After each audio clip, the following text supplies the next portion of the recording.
There's a very valuable thing I've learned about vulnerability and a little perspective and angle about it.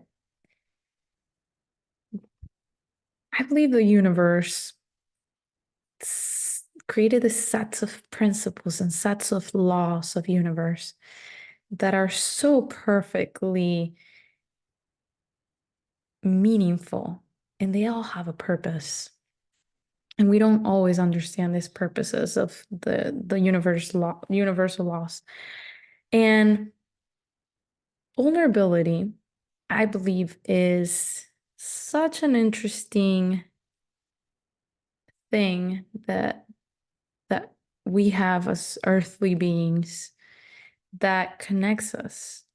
It's a connector. And it can be an imbalance. It can be an imbalance, and I'll go into that in a bit. But it is a connector and a healer. So when we allow ourselves to be vulnerable, we allow ourselves to connect and to heal with group. There's an imbalance called vulnerability, because vulnerability is also an emotion of feeling lack of safety. So when we open ourselves to vulnerability and connecting with the wrong person, it might create an imbalance because we're vulnerable. This person did not feel comfortable with that vulnerability, and it created an imbalance, possibly. A lot of healing that I've done in my life that has been tough, that I've done the whole process almost as if I knew how to do it. I could never release the imbalance. And it's really interesting, but there are certain imbalances. There are certain things within our field that we cannot reach. We cannot reach on our own. That's why we need help. And the reason for this, I think, is because we need that connection. We need that connection to heal. Vulnerability is a connector for healing. If we cannot be vulnerable, we cannot connect with others in a deep, intimate way, and we cannot heal ourselves in certain levels.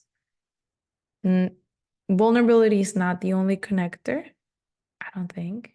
I don't think it's the only one, but it's one of the most important ones because we are meant to be here together. And it's almost like the universe gives us this thing. So we're not doing it alone. It's like so funny. I've delved with that wound. I've worked on it. I've done so much on it.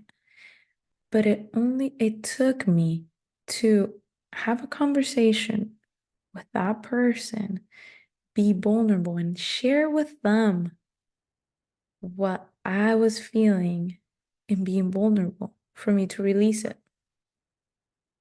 And that person to witness, support me, have that space, really embrace me, because the connector, having being vulnerable with you and also feeling and observing and witnessing you creates that space for us to actually release it. And it's so funny because the moment that I thought, wow, I've worked on that, I've done that 100 times, and I was never able to release that. Why? And I felt this inner knowing of, did you think I was going to allow you to do that alone? No. There are just some things that you're just not going to have to do. You're not going to do it alone. You need people. And that's the thing. We need each other always, and for a lot of things.